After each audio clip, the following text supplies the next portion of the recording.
तो I was saying, मैं आपसे बच्चे बात कर रहा था कि हम प्रोटॉन की बात कर रहे हैं, not of electron. We are talking of proton, we are talking of nucleus. Nucleus of what? Nucleus of 1H1 which has only proton, जिसके न्यूक्लियस में सिर्फ प्रोटॉन है।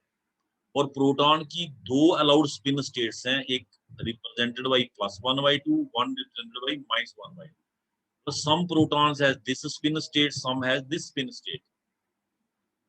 The spin state represented by +1/2 aligns with the applied field. It leads to attraction. इसमें attraction होगा, applied field और जो magnetic field हमारे proton के spin motion की वजह से आया, इनके बीच में attraction होगा, and hence this spin state is at lower energy, whereas the other spin state, which is represented by -1/2, it opposes the applied field. ये applied field को बच्चे oppose करेगी। Oppose का मतलब here there will be repulsion and there will be increase in energy, and hence this spin state will be at higher energy. जैसा कि मैंने आपको कहा था कि you are being given a sample of protons. अगर आपको sample of proton मिलेगा तो small sample of proton में भी बच्चे क्या होगा, बहुत सारे protons होंगे, atoms होंगे हाइड्रोजन के। जैसे सपोज करें कि 1 लाख ऑफ प्रोटॉन्स हैं आपके सैंपल में। ऐसे अगर देखा जाए तो 50,000 एक साइड होने चाहिए, 50,000 एक साइड, पर ज्यादा प्रोबेबिलिटी किसकी होती है? लोअर एनर्जी की। तो it is being said that जो लोअर एनर्जी की स्पिन स्टेट है that is more populated, slightly more populated than higher energy state. Lower energy spin state is slightly more populated than the higher energy spin state. That is, the two spin states are not equally populated. ये word आप equally यहाँ पे देख रहे हैं, अगर आप यहाँ पे जाएं देखें लिखा है hence are not equally populated।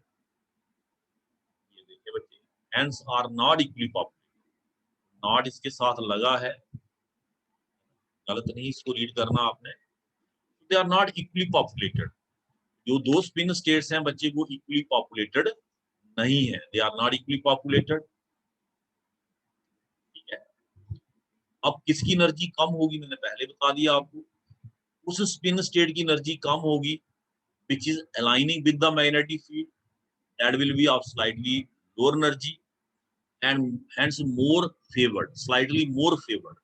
उसमें उस स्पिन स्टेट्स में प्रोटॉन का नंबर ज्यादा होगा। So the orientation in which the spins of the nuclear magnet are aligned to the external magnetic field is slightly lower energy, and hence this spin state is slightly favored over the other orientation in which spins of the nuclear magnet are aligned anti-parallel. They are opposing to the external magnetic field.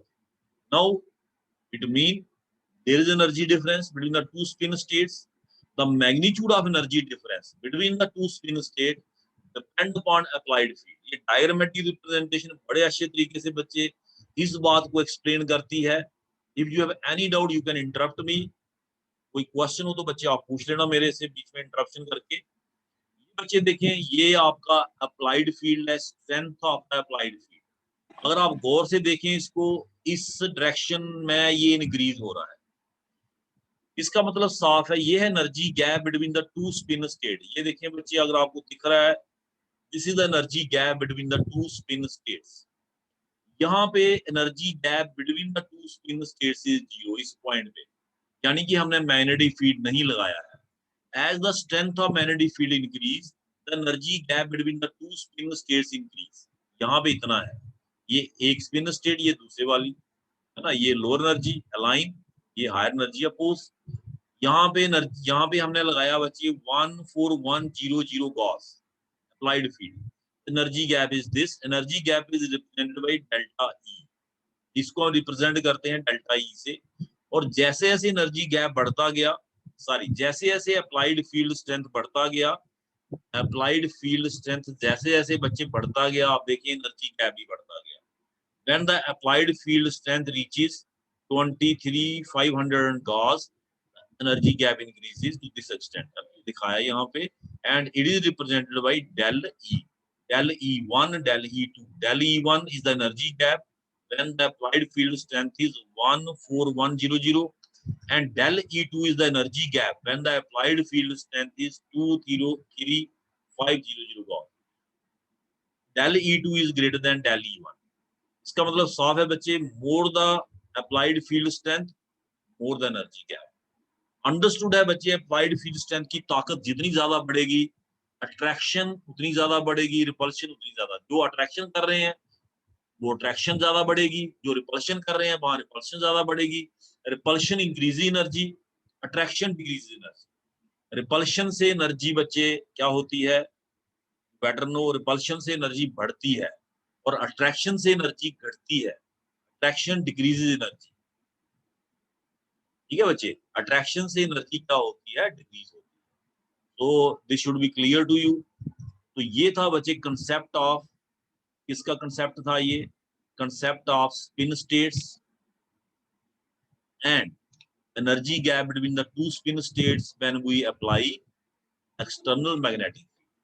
कितना energy gap होगा बच्चे, यहाँ values भी दी है उसकी kilo joule per mole में। You want to see for your general knowledge, ये दी हुई है 14100 गॉस, डेल इज 2.39 10⁻⁵ किलोजूल पर मोल, और जब 23500 है 3.97। Difference is here 2.39 3.97, where G is the Gauss and T is the Tesla. These are the units of magnetic field, applied magnetic. ठीक है बच्चे, जो गॉस वाला यूनिट है ये CGS यूनिट है और टेस्ला वाला यूनिट है ये SI unit. 1 tesla is equal to 10⁴ gauss. अब बच्चे बात आती है another important concept, principle of nuclear magnetic resonance. Principle of nuclear magnetic resonance, this is very important question, very important question बच्चे। आपने बच्चे कभी घर में, हमारे जब हम छोटे थे तो हम कहते चक्की, लट्टू भी कहते, चक्की घुमाते थे ऐसे, है ना, ऐसे पकड़ के ऐसे। एक मिनट बच्चे, क्योंकि ये दिख नहीं रहा, बैकग्राउंड चेंज करनी पड़ेगी।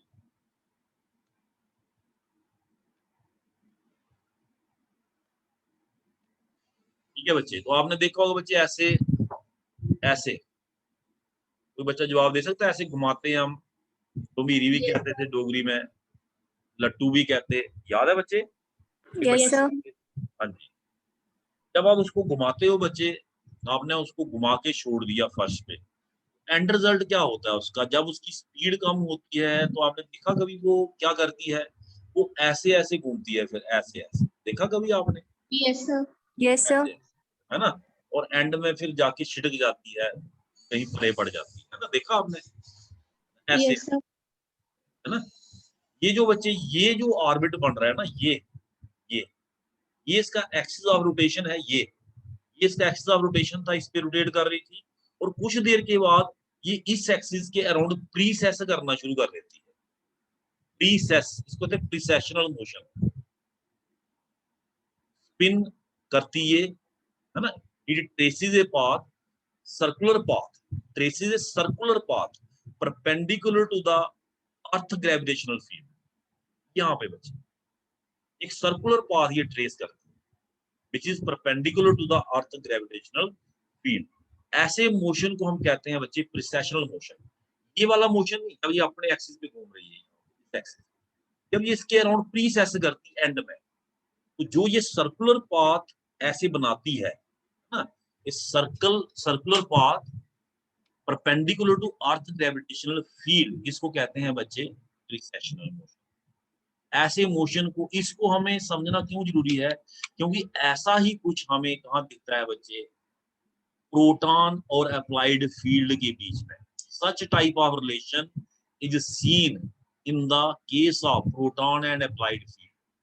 जब आप अप्लाइड फील्ड लगाते हैं, अप्लाइड फील्ड लगाते हैं, ये बच्चे सपोज करें ये मेरा मोबाइल है, ये अप्लाइड फील्ड है, और ये आपका क्या है बच्चे, व्हाट इज दिस, ये आपका क्या है, पेन जो पकड़ा हुआ है मैंने, ये क्या है बच्चे, it is the proton spinning around its own axis. दिख रहा है आपको बच्चे ये? Yes sir. अगर मैं थोड़ा इसको बड़ा दिखाना हो तो शेयरिंग स्टॉप करता हूँ, स्क्रीन पे दिख जाएगा आपको। अब दिख रहा है बच्चे, ये Yes, sir. अप्लाइड फील्ड है, Yes, sir. अप्लाइड फील्ड है ना, ये अप्लाइड फील्ड है आपका, और ये स्पिन कर रहा है ना। अब क्या होता है, जो अप्लाइड फील्ड है वो प्रोटॉन को अपने साथ अलाइन करने की कोशिश करता है। अप्लाइड फील्ड, ये सपोज करें इसका नॉर्थ पोल है, ये इसका साउथ पोल है, ये इसको अपने साथ अलाइन करने की कोशिश करता है।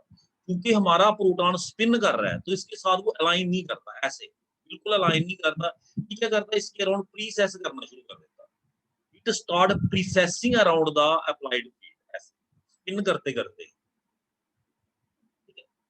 क्योंकि हमारे प्रोटॉन के दो टाइप के स्पिन मोशन है, क्लॉकवाइज और एंटी क्लॉकवाइज, है ना।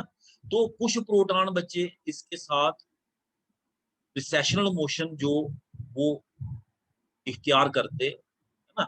Some precess in alignment with the field, some precess and oppose the applied. कुछ अपोज करते, कुछ क्या करते बच्चे, precess. They exactly don't align with the field, exactly वो फील्ड के साथ अलाइन नहीं करते।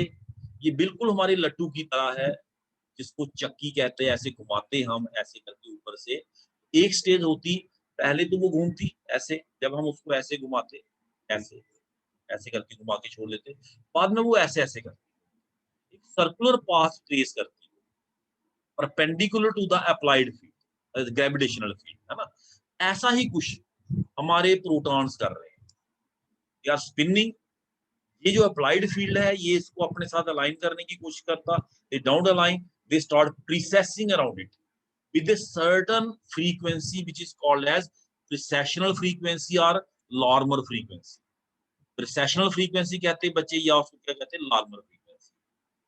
और मैंने कहा टू इसमें situations possible हैं, one in which the precessing proton precesses in alignment with the applied field and the other in opposition to the applied field।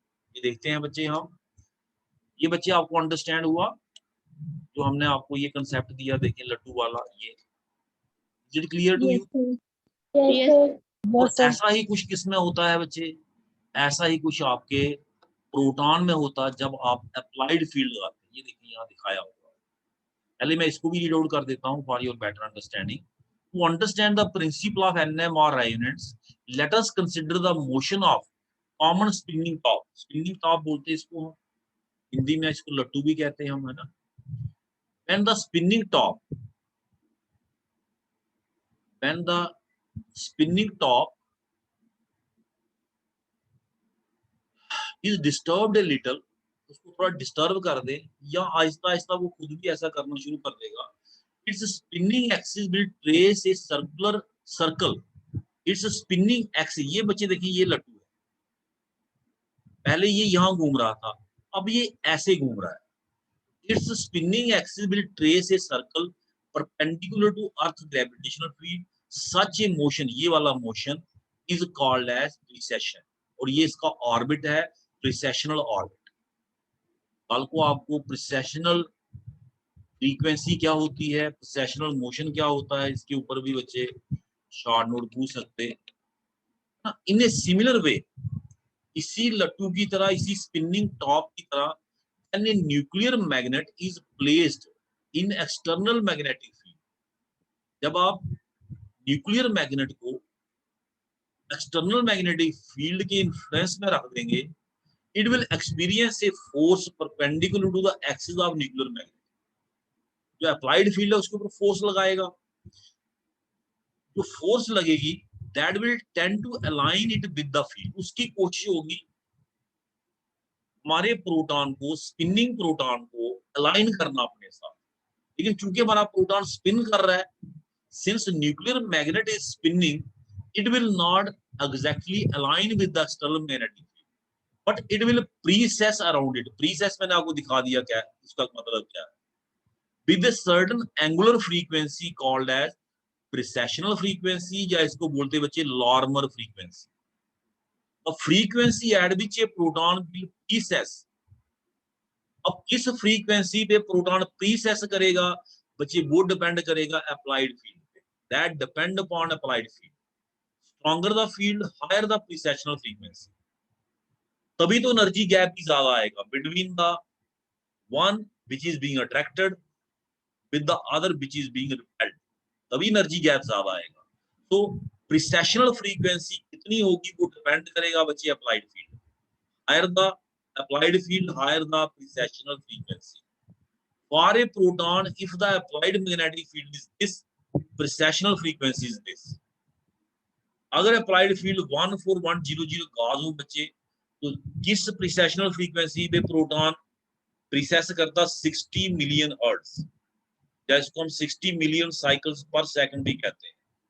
अब जो इंपॉर्टेंट बात यहां तक तो हो गया, अब इंपॉर्टेंट बात जो आपको समझनी है वो क्या है कि प्रोटॉन की दो स्पिन स्टेट्स होती हैं, +1/2 -1/2। क्योंकि हम प्रोटॉन की बात कर रहे हैं, हाइड्रोजन एटम की बात कर रहे हैं, तो प्रोटॉन की 2 अलाउड स्पिन स्टेट्स हैं, +1/2 -1/2।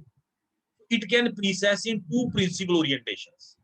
It can precess in two principal orientations, clockwise, anti-clockwise. So one aligned with the field, एक अलाइन करेगी उसमें से with the field and hence is of lower energy, and other oppose to the field and hence is of higher energy. हमारे जो proton है उसकी दो allowed spin states हैं। It can precess in two principal orientation, one aligned with the field, other in opposition to the applied field. एक align, एक जो field generate करेगी, प्रिसेशनल फ्रीक्वेंसी जो आपका प्रोटॉन प्रीसेस कर रहा है क्लॉकवाइज डायरेक्शन में, इससे जो मैग्नेटिक फील्ड जनरेट हो रहा है वो अलाइन कर रहा है अप्लाइड फील्ड से। इसका मतलब ये है, and hence is of lower energy.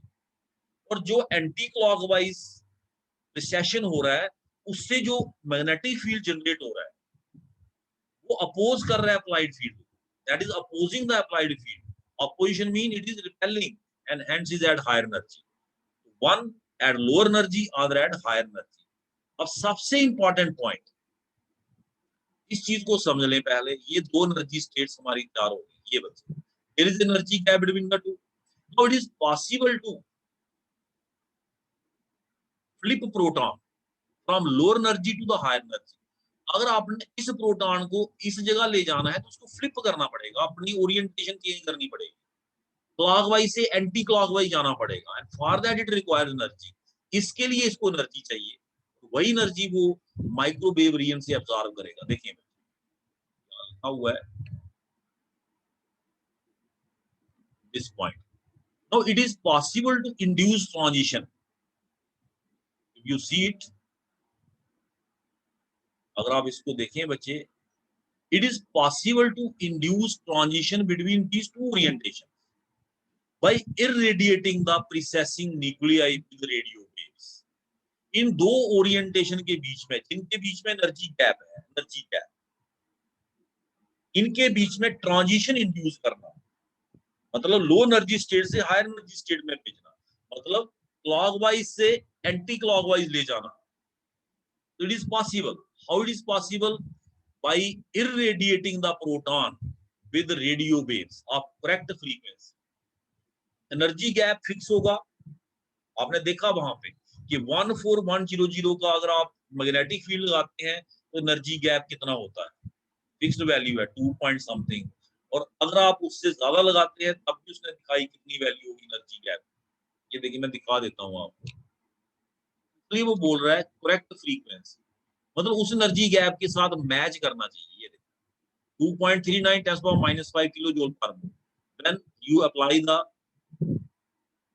external magnetic field of this strength 14100, and if it is 23500, then energy gap is 3.97 10⁻⁵ kilojoule per. Let us move. So here we said it is possible to induce transition between these two orientations by orientation कौन सी, one aligning with the field, other opposing the field। और कैसे करना? By irradiating the precessing nuclei with radio waves. Nuclei कौन है यहाँ पे? Proton. हम बात ही प्रोटॉन की कर रहे हैं। Of correct frequency, when the precessional frequency of nucleus is exactly equal to frequency of electromagnetic radiation absorption occur। जब प्रीसेशनल फ्रीक्वेंसी न्यूक्लियस की मैच कर जाएगी बच्चे frequency of electromagnetic radiation, there will be absorption and the nuclei in lower energy state flip to the higher energy state, flip, ठीक है, यहां से गया हायर एनर्जी स्टेट, ऐसे फ्लिप कर गया, flip, it flip to the higher energy state, spin change हो गई, कहने का मतलब ये। तो when this occur nucleus and radio frequency are in राइवलेंस, जब ये होता है तो जो हमारा न्यूक्लियस है यानी कि जो प्रोटॉन है और जो हमारी रेडियो फ्रीक्वेंसी है, they are in resonance. When this occurs, when the absorption occurs, the nucleus and the radio frequency are in resonance, and this resonance is due to magnetic properties of nuclei. That is why it is called as nuclear magnetic resonance, NMR. जिसका nucleus magnet है वहीं पे ये possible है, ये मैंने पहले बताया। The one whose nucleus is magnetic, the one who contains unpaired protons and neutrons in its nucleus. जैसे हमारा हाइड्रोजन है, इसमें तो पेयरिंग का सवाल ही पैदा नहीं होता क्योंकि इसमें है ही एक प्रोटॉन न्यूक्लियस में एंड इट इज अनपेयर्ड। तो हमारे जो हाइड्रोजन एटम है 1h1, it's nucleus is magnetic, इसका न्यूक्लियस बचे 100% क्या है, मैग्नेटिक, 100%, ठीक है। इसके केस में आपको NMR दिखेगा spectra, it will absorb in NMR region, it will absorb radio waves, लेकिन शर्त वही है, you have to apply magnetic field of particular strength 14100 Gauss, जैसे आपको दिखाया हमने, है ना बच्चे। तो एक पर्टिकुलर स्ट्रेंथ का मैग्नेटिक फील्ड आपको अप्लाई करना पड़ेगा और उसके बाद आपको करेक्ट फ्रीक्वेंसी के साथ, with correct frequency radio waves आपको उसके ऊपर डालनी पड़ेगी। और जब रेडियो वेव्स की फ्रीक्वेंसी प्रिसेशनल फ्रीक्वेंसी के साथ मैच कर जाएगी, द एब्जॉर्प्शन विल अकर और आपको स्पेक्ट्रा मिल जाएगा। और इसका नाम NMR क्यों डाला गया, क्योंकि इसमें जब ये होता, जब प्रोटॉन फ्लिप करता from lower energy state to the higher energy state, जब एब्जॉर्प्शन होता, the nucleus and radio frequency are in resonance, they are in resonance and this is occurring because of magnetic properties of nucleus, hence दोनों को जोड़ दिया, this is called as nuclear magnetic resonance, इसलिए इसको नाम दिया बच्चे nuclear magnetic resonance। exact amount of radio frequency energy needed, कितनी एनर्जी चाहिए बच्चे, वो भी कैलकुलेट किया इस फार्मूले से। और resonance depend upon the strength of external magnetic field, this is the relation to find out energy of radio waves, exact energy of radio waves to cause this resonance, to cause absorption, comma h upon 2 pi h naught, ये field strength पे depend कर रही है। Energy is directly related to field strength, h is Planck's constant, gamma is gyromagnetic ratio, is the ratio of magnetic moment to angular momentum and is constant for each nucleus, her nucleus के लिए इसकी value भी constant है, h constant है, पाई constant है, तो फिर बचा कौन बचे, h not. It mean del E is directly related to what, h not, applied field strength। higher the applied field strength, higher will be the energy difference and higher will be the energy of the radio waves required to cause the flipping of proton from lower to the highest. So this is the formula to calculate gyromagnetic ratio proton की दी हुई है बच्चे, कल को numerical आपको इसके ऊपर आ जाए। For each nucleus it has a specific value। Proton के लिए जिसकी हम स्टडी कर रहे हैं 1h1, प्रोटॉन के लिए इसकी वैल्यू है बच्चे 26750, already calculated. Applied field strength के साथ मल्टीप्लाई करें, आपको एनर्जी ऑफ द रेडिएशन भी मिल गया। एनर्जी क्या मिल गया, एनर्जी ऑफ रेडिएशन। उस रेडियो वेव से उसको आप क्या कर दे, इररेडिएट कर दे, प्रोटॉन को उस रेडियो वेव से इररेडिएट कर दे, you will get the absorption in the NMR region। NMR region में बच्चे क्या हो जाएगा, absorption. This was the principle behind NMR NMR में सबसे इंपॉर्टेंट बात जो आपने बच्चे यहाँ पे अंडरस्टैंड की वो क्या है? सबसे इंपॉर्टेंट बात क्या है बच्चे कि nucleus of the atom should be magnetic. Atom का न्यूक्लियस क्या होना चाहिए? Magnetic. Only then the nucleus will absorb in NMR। ठीक है बच्चे। अब कोई क्वेश्चन आप में से करना चाहता है, यहां तक जो हमने पढ़ा principle of NMR, this was very important.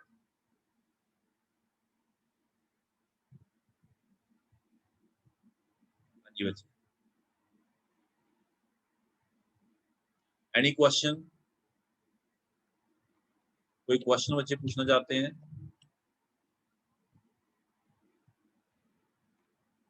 कोई क्वेश्चन?